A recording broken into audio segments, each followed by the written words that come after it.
When I was in high school, the reality TV kind of phenomenon came around, and so all these reality TV shows came onto TV.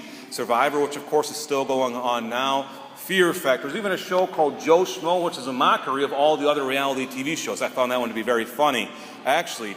But one that I got really involved in for a year was when I was a senior in high school, and it was called The Mole. I don't know if you remember it. It wasn't the best show in the world. It wasn't anything wrong. It just wasn't really that good.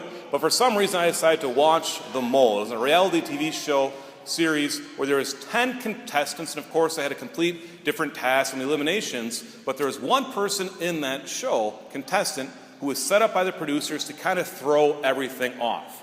That person being the mole, hence the name The Mole. Maybe remember it, probably not. You probably did better things than watch that show. Unlike me, I should have been studying, but instead I was watching The Mole. But there was a reason for it, because now I'm preaching about it. Thank you, God. All right? Told you those teachers I would get this down. All right. So anyways, but in this show, once again, the mole was set up to kind of throw everyone else off. The mole was kind of the evil one, the one that would just make everything more difficult. Of course, as a viewer, you'd want to figure out who is that person, because you play along with it. So I remember I figured it out in the second episode. But my friend, she didn't figure out till the 7th episode. That's why I remember that as well, because I won the little contest we had going on. But of course, why do I bring this up? Well, today we hear this great parable of the wheat and the weeds. We are all supposed to be the wheat. We're all supposed to be bearing good fruit. Yet we know that there's weeds amongst us. We know that the evil one comes sometimes and spreads weeds. And so we have to realize this right away. There is evil in this world. Let's admit that. There is. And sometimes we're even agents of this ourselves. We try not to be, but sometimes we fall into being agents of the evil one as well. And so what does this mean? Well, it means that we must always be on guard. Hear what happened when the farmer fell asleep. The evil one came at night and spread weeds among the field. We too always must be on guard. But there's some simple steps, ways that we can do this. Remember, as a child, my mom used to tell me, who you hang out with really influences what you're going to do. There's certain crowds you probably shouldn't hang out with. Maybe there's certain people you shouldn't hang out with. Because when you do, you should say you act in a bad way, in a way that isn't always the best. Matthew Kelly says this as well. Who we hang out with influences who we are. Remember one time I was on the opposite side. I was in college seminary. One of my friends was a seminarian as well, and he came to me and he said, Alex, my parents say that you and Dustin are a bad influence on me. And I'm going, really? Ben, do your parents know who you hang out with other than us? We're the good influence. But sure enough, this is what parents do. They try to make sure that kids have a good influence around them, and we too always need to follow this out as well. We need to make sure that those people that we hang out with and the organizations that we're part of are a good influence on us and help us what? Help us remain wheat. Help us remain to bear good fruit. So how does this happen? Well, of course, it's people, it's organizations, and it's even the church as well. You see, the church helps us follow this path towards God, this path in a way where we truly can bear good fruit, where we can be the wheat. The church, of course, we know, does what? Has certain guidelines for us. We call these the commandments. And of course, there's the 2 great commandments. Let's talk a little about the 10 commandments. Let's use an example of why the church wants to help us out and what it does for us. We know the first commandment is what? Of course, all the kids from Totus Totus should know this. The first commandment is that you shall have no false god before me. The third commandment is what? Keep the Lord's day holy. Hence, where are you right now? You're at church. You're here. Now, for some of you, probably in the age of 12 to 17, you're more than likely here because your parents are making you be here. Great. Thank you, parents, for bringing the kids along with you. This is very important. Even if they don't want to come, bring them with anyways. This is what you're meant to do as a parent. For some of you, though, we still have this mentality. I come to Mass on Sunday because I know it's what I have to do. It's part of the commandments. Fine. We hope it grows more than that eventually. For some of you here, hopefully, you're here because you know how big of influence the Mass has on your life. Remember in college, I brought this up before one time. Remember in college, I missed Mass a couple Sundays. Those were the worst weeks of my college life. Missing Mass made my week so much more worse because I didn't have God with me. So I messed up in the beginning. And from that, I just kind of went down the wrong path.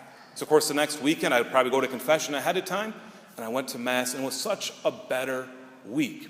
You see, the commandments, once again, the church, were not meant to oppress. These commandments are not meant to oppress us. They're meant to free us to experience all the good that God has for us, and also to keep us away from the weeds, away from evil things or influences that come upon us. Of course, we know that some of the commandments, they're hard to follow. Even waking up in the morning to come to Mass. We had to make that choice this morning. We're going to have the alarm clock again, or we're going to get out of bed and be here. You made the right choice. And you're going to be rewarded from this, of course. But some commandments are even harder than this. This week, of course, for the Catholic Church, we're celebrating a beautiful week, and it's Natural Family Planning Week. And of course, this will go right in line with the Sixth Commandment. Natural family planning. It's such a controversial subject sometimes that it really shouldn't be. The church, in her infinite wisdom, has given us this opportunity to follow the guidelines of the church. And it's a beautiful thing. Now, of course, it's very awkward for me as a priest to stand up here and preach about it. You know why? Because I don't practice it, because I'm not married. That's why. Let's be honest about it. But I talk to a lot of people about it. I read books about it. There is a new book out there in the Catholic world, kind of the Catholic subculture out there right now. It's a beautiful title.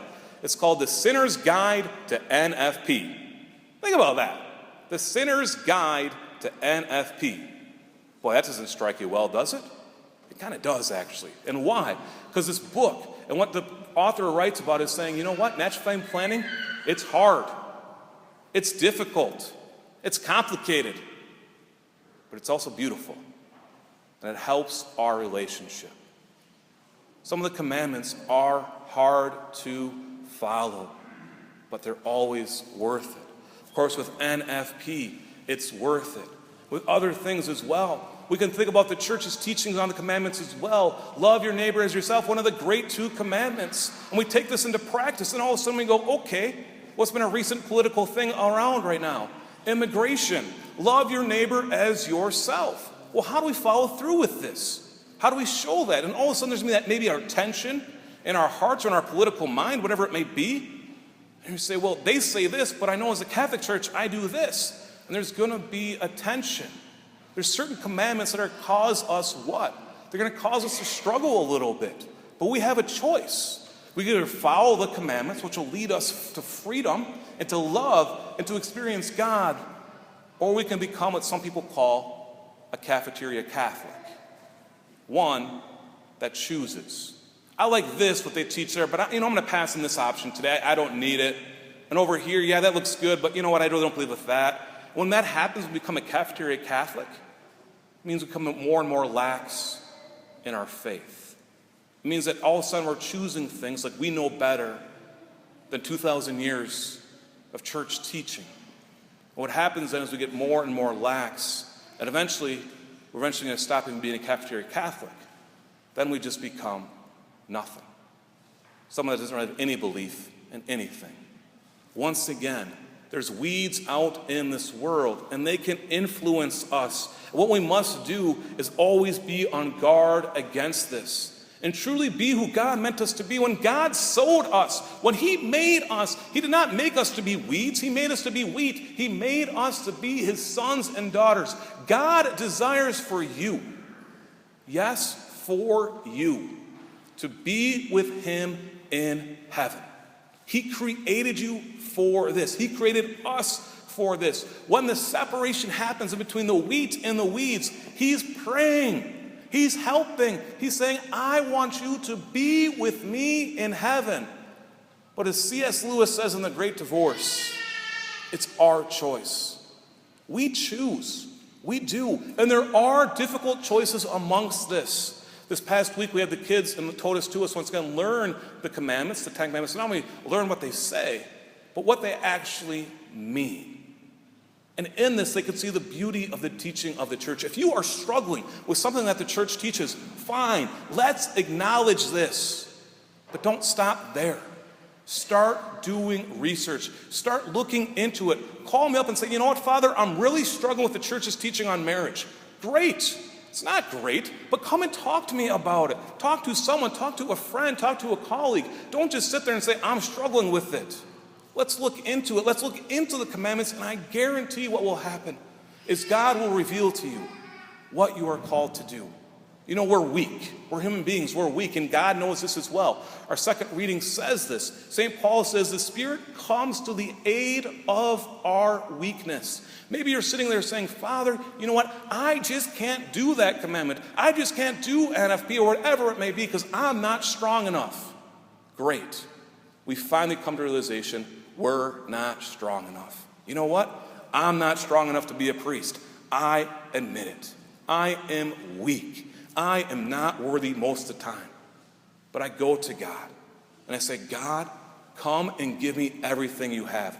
I am weak and I need you to follow you and for you to guide me. In my weakness, fill me up with your strength, not with my own. Once again, my brothers and sisters, we must continue to strive to be God's wheat, to be gathered into his barn. But it's our choice. What are we going to choose? Are we going to choose to follow the commandments and be with him in heaven? Or are we going to choose something else and leave that up to that judgment? I pray, I hope, and I know that we will choose the right way. We will choose to be with God in his barn, the barn of heaven.